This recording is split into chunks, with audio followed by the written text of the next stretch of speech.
Welcome बच्चों। आज हम लोग नए टॉपिक एवोगाड्रोस हाइपोथेसिस के बारे में देखते हैं।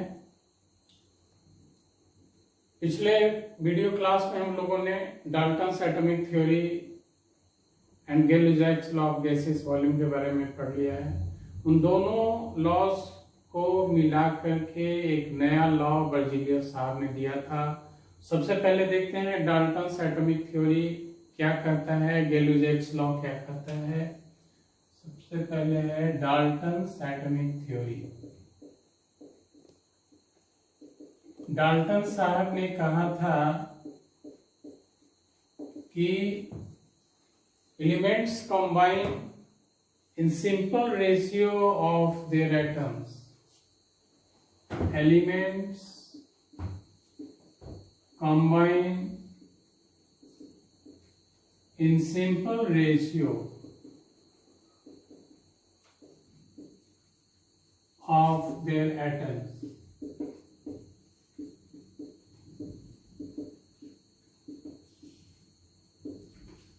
गैल-लेज़ाक्स साहब ने कहा था, गैल-लेज़ाक्स लॉ ऑफ गैसेस वॉल्यूम, इसमें इन्होंने कहा gases combine in simple ratio of their volumes. Gases combine in simple ratio of their volumes. Volume के टर्म में गैसेस सिंपल रेशियो में कंबाइन करते हैं। These two laws we have already read about. इन दोनों laws को मिलाकर के Berzelius साहब ने एक नया लॉ डेवलप किया। By combining these two,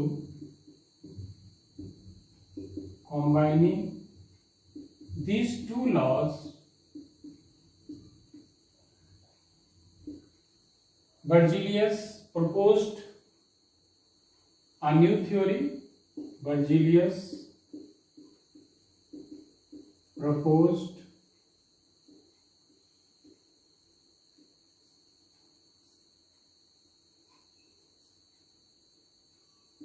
a theory. इन्होंने कहा था कि under similar conditions of temperature and pressure, volumes of all gases contains same number of atoms. Means similar, same volume of gases. इन्होंने कहा under similar conditions of temperature and pressure,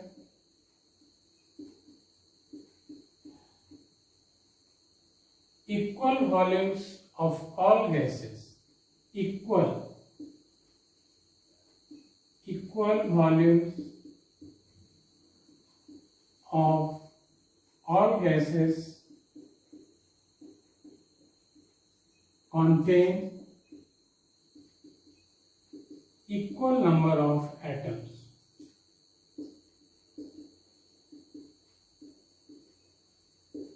तो ये दोनों law को मिलाकर के उन्होंने ये अपना एक थ्योरी बनाया, जिसमें उन्होंने कहा कि अगर टेम्परेचर और प्रेशर को अगर सेम कर देंगे तो इक्वल वॉल्यूम गैसेस का, कोई भी गैस ले लें, हाइड्रोजन, ऑक्सीजन, क्लोरीन, कोई भी गैस ले लें, तो उनमें नंबर ऑफ एटम्स इक्वल होगा। देखते हैं ये थ्योरी कहाँ तक सही है। हम पहले इसमें एक एग्जाम्पल लेते हैं, एग्जाम्पल से हम इसे देखते हैं कि क्या सही है कि नहीं। For example, hydrogen plus chlorine को हमने रिएक्ट कराया, ये दो गैस हमने लिया, हाइड्रोजन और क्लोरीन, और ये बना हाइड्रोजन क्लोराइड गैस,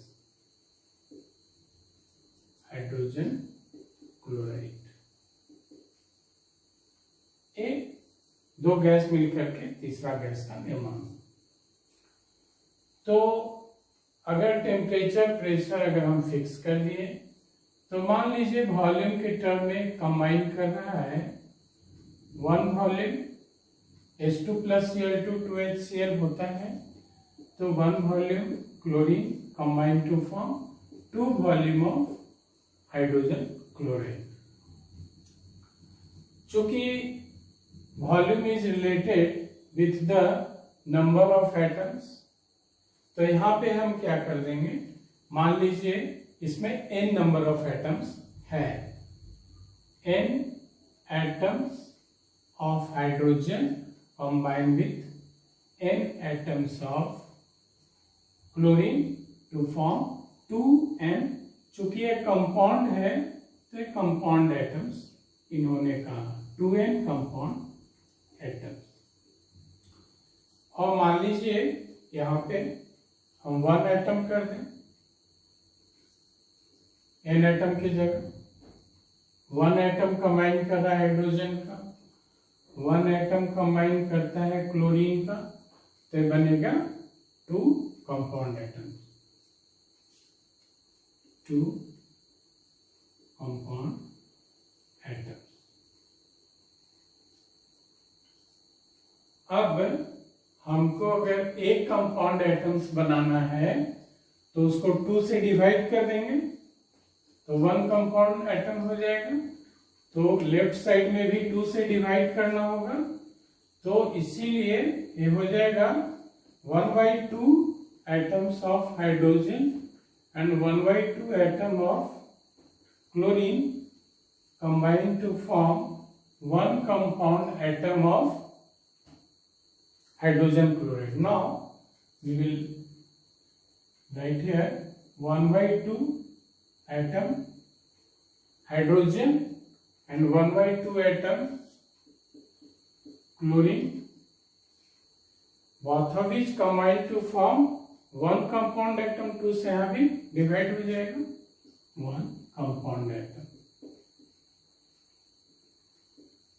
तो एक कंपाउंड एटम HCl बनाने के लिए half atom hydrogen half atom chlorine की आवश्यकता है। चूंकि डाल्टन्स का एटॉमिक थ्योरी कहता है कि atom is not divisible, means atom indivisible होता है, तो डाल्टन के एटॉमिक थ्योरी को ये क्या करता है, कॉन्ट्राडिक्ट कर रहा है, इसका विरोध कर रहा है। सो इस बात का इन्होंने एक्सप्लेनेशन नहीं दिया। साथ में ये जो थ्योरी इन्होंने पेश किया बर्जीलियस साहब ने, उसका उन्होंने कोई एक्सपेरिमेंटल वेरिफिकेशन नहीं कर सके। सो इस कारण से इस थ्योरी को डिस्कार्ड कर दिया गया। तो here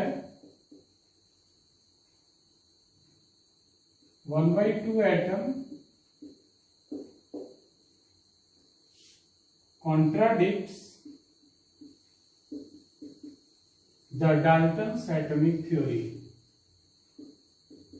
The Dalton's atomic theory,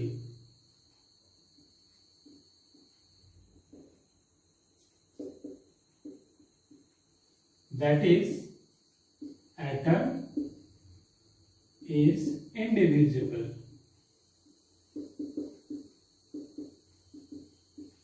इस बात को एक कॉन्ट्राडिक्ट करता है, विरोध करता है।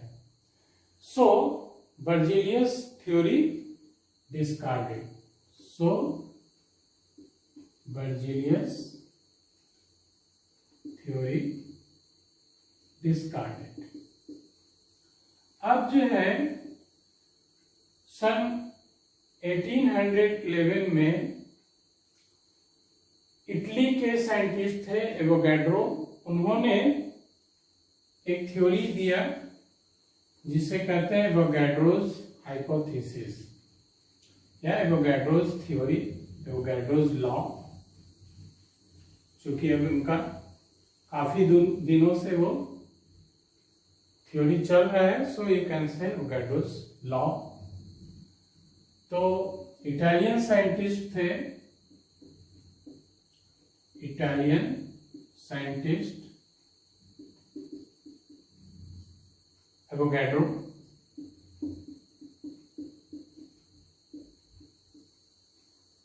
इन्होंने भी एक परिकल्पना किया और उन्होंने केवल एटम के जगह मॉलिक्यूल का कॉन्सेप्ट दिया।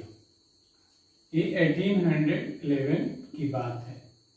तो एवोगैड्रोज हाइपोथेसिस क्या है?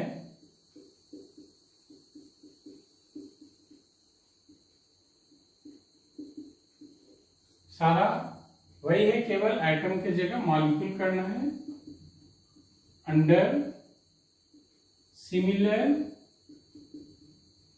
conditions of temperature and pressure, conditions of temperature and pressure,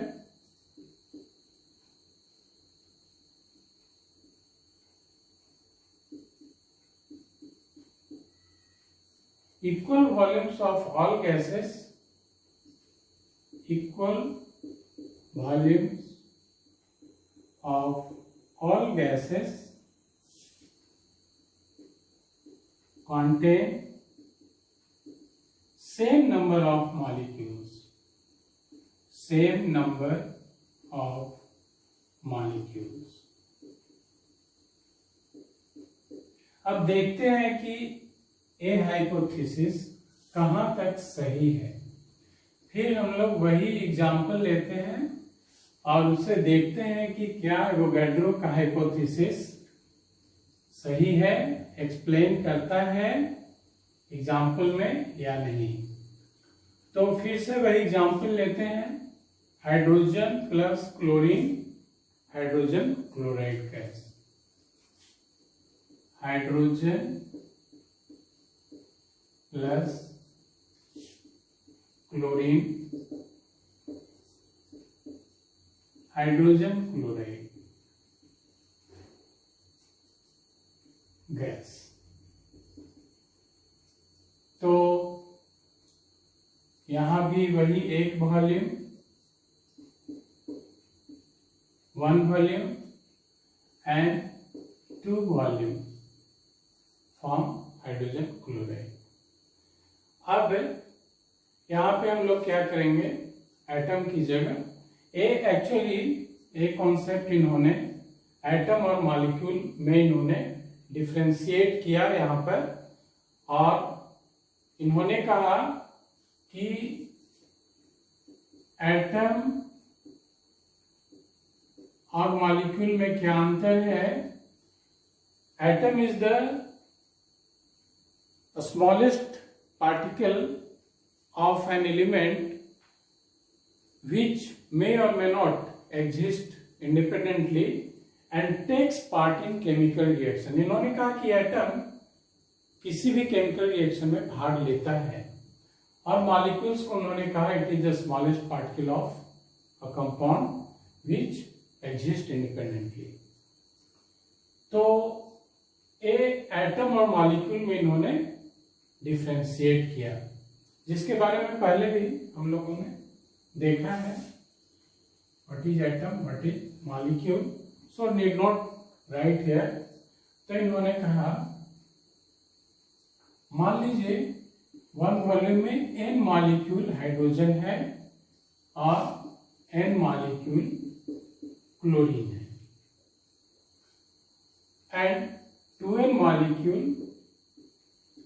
hydrogen chloride है। एटम की जगह उन्होंने मॉलिक्यूल ले लिया, और now we can write here one molecule chlorine form 2 molecule of hydrogen chloride. अब एक मॉलिक्यूल बनाने के लिए 2 से डिवाइड कर देंगे तो 1 मॉलिक्यूल हो गया, और यहाँ पे हाफ मॉलिक्यूल, और यहां भी हाफ मॉलिक्यूल।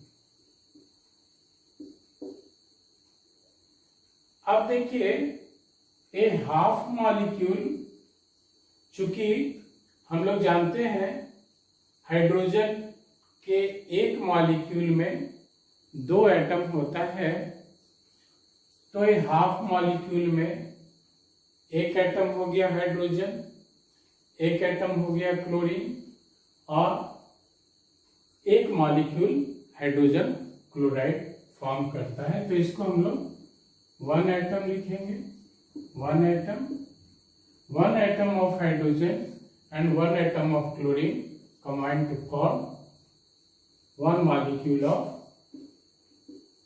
hydrogen chloride.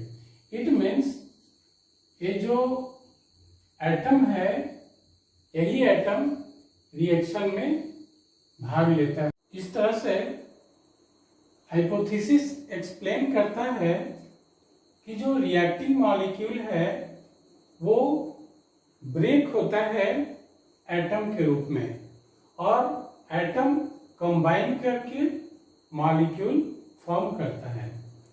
तो इस तरह से हाइपोथेसिस इस एग्जाम्पल के द्वारा यह एक्सप्लेन करने में सफल होता है कि generally atoms take part in a chemical reaction. Now अब देखिए, मान लीजिए डिफरेंट टाइप ऑफ गैसेस है, और अगर हम उसे कंटेनर में लेते हैं तो एवोगाड्रो के हाइपोथेसिस के आधार पर इनका नंबर ऑफ मॉलिक्यूल सेम होगा। मान लीजिए एक कंटेनर है, 3 कंटेनर बनाते हैं, और तीनों कंटेनर का वॉल्यूम सपोज दैट सेम है। एक में हाइड्रोजन गैस है, एक में मान लीजिए ऑक्सीजन गैस है, एक में क्लोरीन गैस है, और तीनों कंटेनर का वॉल्यूम सेम है। और यहाँ पे प्रेशर और टेम्परेचर हमने क्या किया, कांस्टेंट कर दिया। सिमिलर प्रेशर एंड टेम्परेचर तीनों का रखा गया। तो गैस चाहे वो हल्का है या भारी गैस है, या उनका साइज जैसा भी है, तो इस पर डिपेंड जो है gas, number of gases molecules, इनके नेचर पे डिपेंड नहीं करता है, बल्कि डिपेंड करता है प्रेशर एंड टेम्परेचर पे। So here we will write volume of gas does not depend on the nature of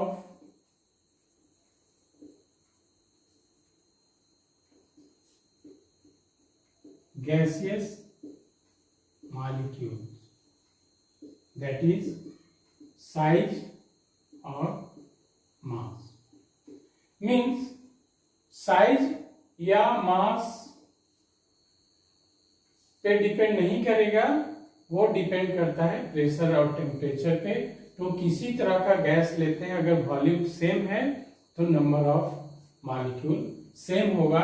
it means Avogadro साहब ने वॉल्यूम और नंबर ऑफ मॉलिक्यूल में संबंध बताया, V प्रोपोर्शनल टू N, जितना ज्यादा वॉल्यूम उतना ज्यादा नंबर ऑफ मॉलिक्यूल्स। तो एक इन्होंने रिलेशन सेटअप किया under similar conditions of temperature and pressure same होना चाहिए। तो इस तरह से Avogadro's hypothesis successfully explained. Now इनके कुछ एप्लीकेशंस हैं जो यूजफुल है। पहला एप्लीकेशन है, इन्होंने एक रिलेशनशिप दिखाया किसी भी गैस के मॉलिक्यूलर मास और उसके वेपर डेंसिटी में एक संबंध बताया, और इन्होंने कहा कि molecular mass is equal to twice the vapour density of the gas. So applications,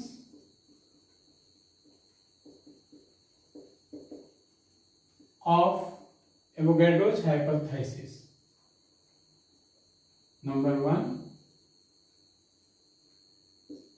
relation between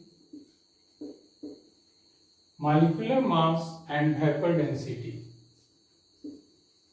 Molecular mass and vapor density. Vapor density को रिलेटिव डेंसिटी भी कहा जाता है। और वेपर डेंसिटी एक्चुअली क्या होता है? Vapour density it is the ratio of the density of a gas with the density of hydrogen under similar conditions of temperature and pressure. First we will write here vapour density. It is the ratio of density of a gas, any gas, divided by density of hydrogen at condition है similar conditions of temperature and pressure. यहाँ पे लेना है under similar conditions of temperature and pressure. और दोनों similar होना चाहिए. तो डेंसिटी बराबर होता है मास बाय वॉल्यूम. तो हम यहाँ पे लिख सकते हैं मास ऑफ वॉल्यूम के जगह हम मान लीजिए v मान लेते हैं या सर्टेन वॉल्यूम ले लेते हैं गैस का. तो here we can write mass of, मान लीजिए हम v वॉल्यूम ले लेते हैं. Mass of v volume of a gas divided by mass of v volume of hydrogen under similar conditions of temperature and pressure. Volume दोनों का same है, it is cancel out. तो यहाँ पे हम सपोज दैट v के जगह हम मान लीजिए ले लेते हैं 1 मॉलिक्यूल ऑफ ए गैस. मान लीजिए v वॉल्यूम में 1 मॉलिक्यूल है और चूंकि यहाँ भी दोनों वॉल्यूम सिमिलर है, यहाँ भी 1 मॉलिक्यूल हो जाएगा क्योंकि एवोगाड्रोस हाइपोथेसिस कहता है कि अगर वॉल्यूम सेम है, सिमिलर टेम्परेचर प्रेशर है, तो नंबर ऑफ मॉलिक्यूल सेम होगा. तो यहाँ मास ऑफ 1 मॉलिक्यूल लिख सकते हैं. So mass of 1 molecule of a gas divided by mass of 1 molecule of hydrogen under similar conditions of temperature and pressure. तो किसी भी गैस के एक मॉलिक्यूल का मास उसका मॉलिक्यूलर मास कहलाता है. यहाँ पे लिख देंगे मॉलिक्यूलर मास और इसे हम डिनोट करें कैपिटल M में. और मास of 1 molecule of hydrogen as we know it is 2. 2 होता है हाइड्रोजन का और this is vapor density. So we can write here molecular mass equal to 2 into vapor density. This is the required formula. Molecular mass of any gas is equal to 2 into vapor density. And vapor density आप practically निकाल सकते हैं. Dumas method है, इससे निकाला जा सकता है. Now application number 2. सेकंड है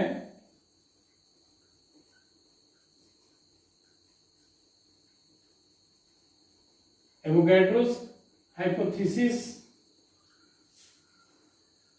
इतने लंबे दिनों से ये चला रहा है, इसीलिए हाइपोथेसिस को एवोगाड्रोस लॉ भी कहा जाता है, एवोगाड्रोस थ्योरी भी कहा जाता है. So now the next application, gram molecular volume.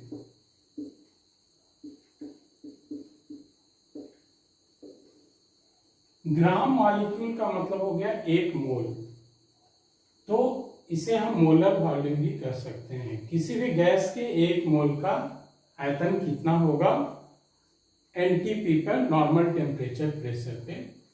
It means molecular mass and volume में एक इन्होंने संबंध दिखाया, रिलेशन दिखाया। तो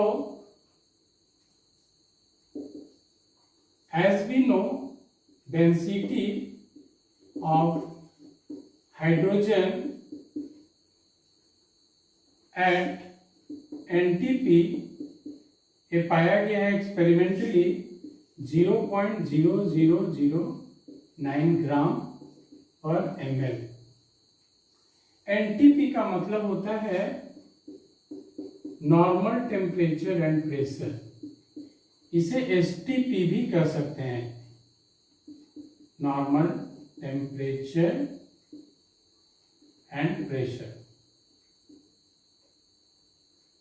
नॉर्मल टेम्परेचर होता है 0 डिग्री सेंटीग्रेड या 273 केल्विन एंड प्रेशर 1 एटमॉस्फेयर और 760 मिलीमीटर Hg। तो अगर ये नॉर्मल टेम्परेचर है 0 degree centigrade and pressure 1 atmosphere है, तो डेंसिटी ऑफ हाइड्रोजन ये होता है 0.00009 ग्राम पर ml। It means 0.0009 gram hydrogen occupies the volume, the volume 1 ml at NTP। इतना ग्राम हाइड्रोजन का वॉल्यूम 1 ml है पर ml एट NTP पे।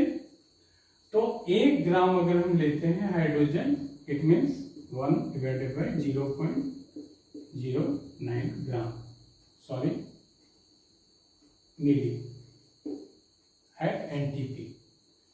और हाइड्रोजन का जो मॉलिक्यूलर मास है वो है 2.016 ग्राम।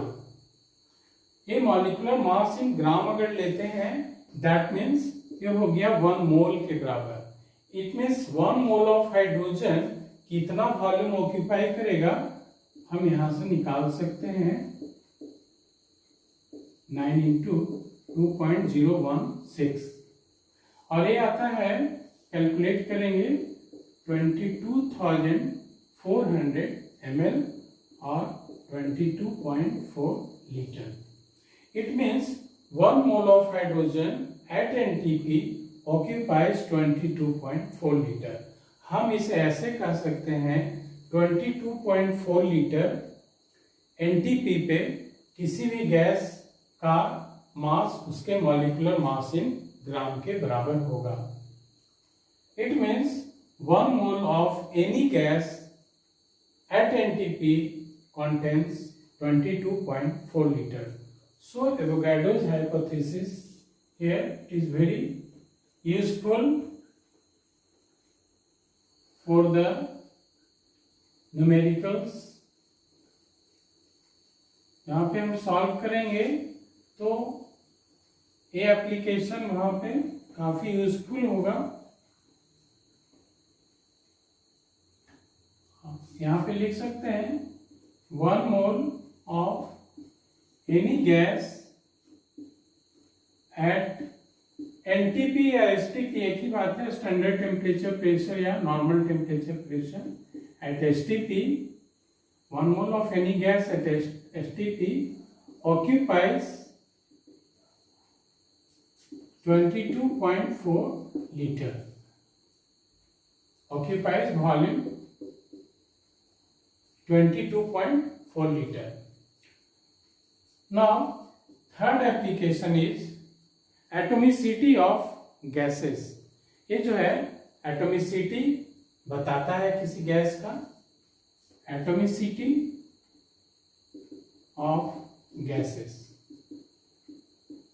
एटॉमिसिटी क्या होता है? It is the number of atoms present in one molecule. तो मान लीजिए suppose for example hydrogen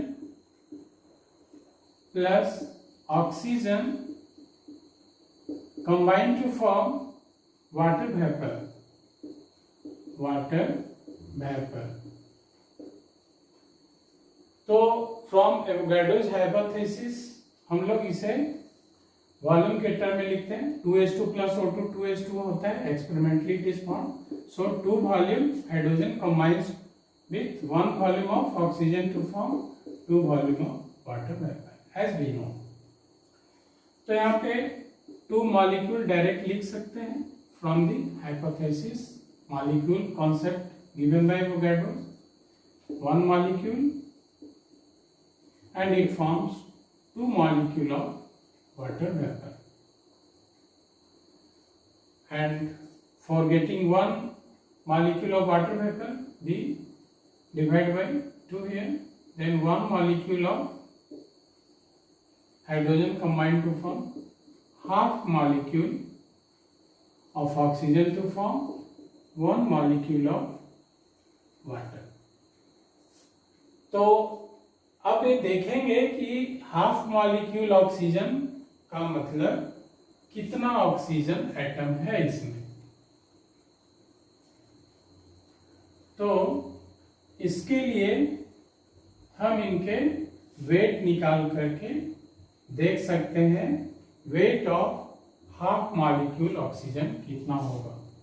wait of half molecule oxygen equal to, चूंकि this plus this equal to 1 molecule water vapour, और 1 molecule water vapour half molecule का वजन equal to 1 molecule water vapour weight minus 1 molecule hydrogen.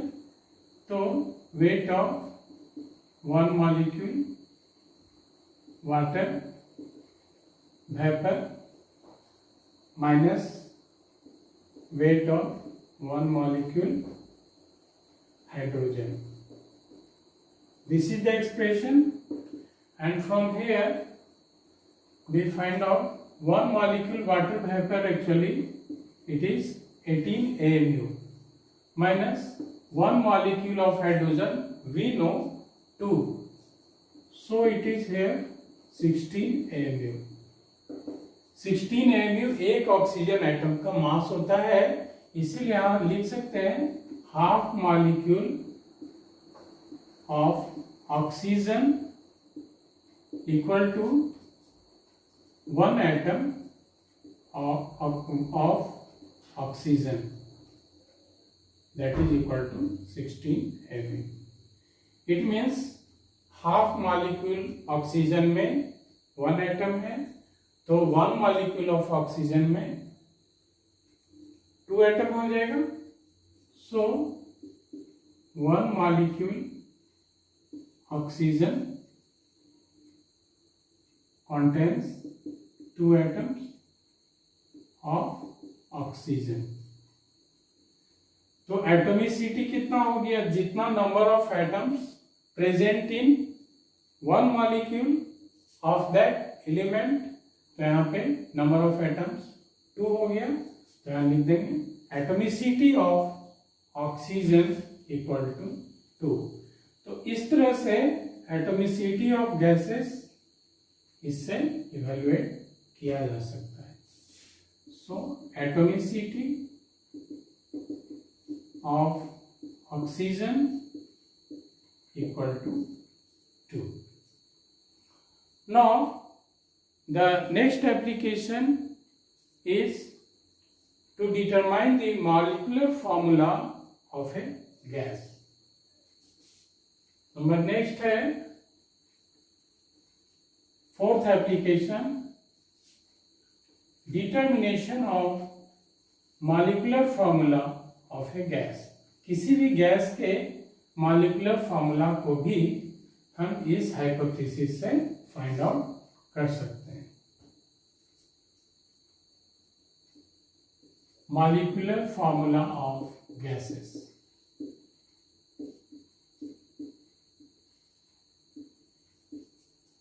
इसके लिए एक example लेते हैं। Suppose ozone decomposes to form oxygen. जब स्पेस में, चूंकि ओजोन का लेयर है, वहां अल्ट्रावायलेट रे आता है, तो अल्ट्रावायलेट रे उस ओजोन लेयर को वहां पे डिकम्पोज कर देता है।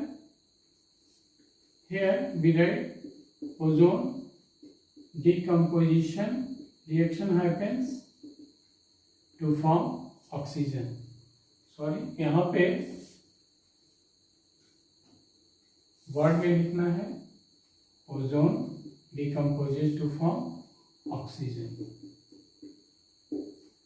तो according to Avogadro's hypothesis we can write here, चूंकि हम जानते हैं ए आपका 2 molecule of ozone decomposes to form 3 molecule of oxygen, तो here we will write 2 volume and here we will write 3 volume. 2O3 forms 3O2, we will see later on. So here we can write 2 molecule of ozone form 3 molecule of oxygen लिख सकते हैं। और अगर इसे हम 1 molecule लिखते हैं तो यहाँ पे हो जाएगा 3/2 मॉलिक्यूल ऑफ ऑक्सीजन। जस्ट इसके पहले हम लोगों ने देखा था कि एक मॉलिक्यूल ऑक्सीजन में number of atoms of oxygen 2 था, तो 3/2 मॉलिक्यूल में कितना नंबर ऑफ ऑक्सीजन एटम हो जाएगा, तो हम लिख सकते हैं 3/2 into 2 atoms of oxygen equal to 3 atoms of oxygen. So 1 molecule of ozone contains 3 atoms of oxygen. So formula of ozone we can write here as O3. चूंकि 1 molecule of ozone decomposes to form 3 atoms of oxygen, so formula of ozone will be O3. So that's all students. Now we will meet in the next video class. तब तक के लिए bye, thanks.